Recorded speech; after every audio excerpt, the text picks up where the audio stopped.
Hey guys, in this book review, I'm going to be reviewing The Little House by Philippa Gregory.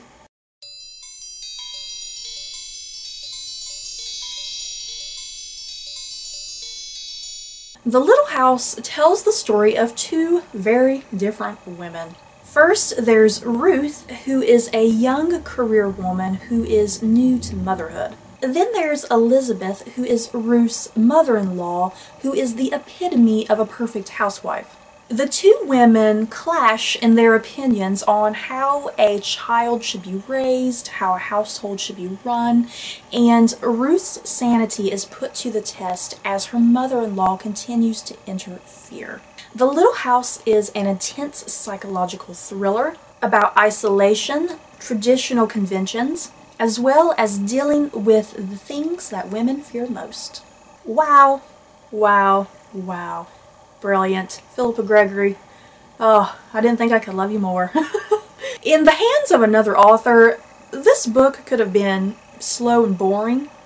Not the case. This book, it moves so quickly. There's so much going on. The narrative is just so intense and so well put together. Even though this book deals heavily with domestic issues like how to raise a child and how to run a household, the great thing is that Philippa Gregory doesn't pick sides. She doesn't say that this side is better. She doesn't say that this side is worse, and vice versa. We see how Ruth does things, and we see how Elizabeth does things. And Philippa Gregory never says that one way is the better way. But yeah, overall, the way these two women clash with their own personal values is definitely the highlight of this book and what makes this book so brilliant. So pick this up if you like the following. Number one, women's issues such as how to run a household and how to raise a child. Number two, modern women versus traditional women. Career-driven versus homemaking. And number three, mental health, postpartum depression, and the stigma that is often placed on any sort of mental illness. So yeah, if you in particular enjoy any of those subjects that I just listed, definitely pick up this book. I think this is definitely a perfect book for book clubs. I can just imagine sitting around in a circle with other readers and discussing this novel. There is just so much to discuss, and I think just a great way to really delve into people's personal opinions. I've referenced this book as being a psychological thriller. Ruth, her sanity is just put to the test after she has her son. And her mother-in-law and father-in-law are just constantly meddling and interfering and telling her that she's doing everything wrong with how she's raising her child.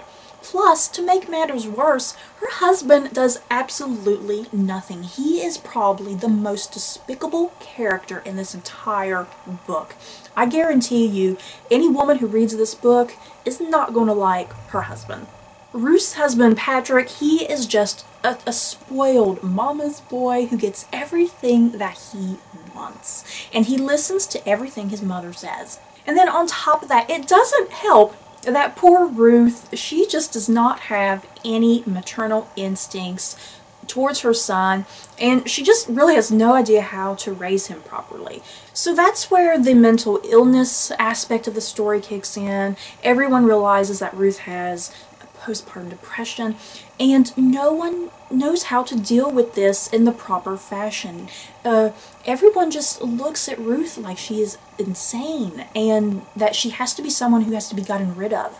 Absolutely no one bothers to understand what Ruth is feeling, and no one even bothers to help her in the proper way that they should be helping her. Instead, what they do first is to immediately just give her psychological help, like that's going to fix everything. The psychological thriller aspect of the book comes into play when you as a reader have to really start looking in between the lines about what's actually going on. You have to constantly question, is Ruth actually an incapable mother? Is Ruth just very paranoid about Elizabeth interfering? Or is Elizabeth purposely being manipulative in order to get rid of Ruth so she has her son and grandson all to herself?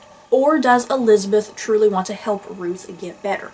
So yeah, all of these really fascinating things going on between these two women And even as a reader, you kind of don't pick sides. You're very much kind of like Philippa Gregory, how she's writing this.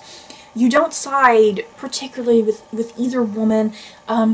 Sometimes they do bad things, sometimes they do good things, and so you're kind of split.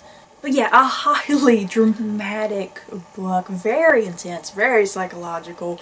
I just had to keep flipping the pages of this one. So that's it for this book review. I hope you guys enjoyed. Don't forget to like, comment, and subscribe. And if you liked this book review, you may like these other book reviews. Bye guys.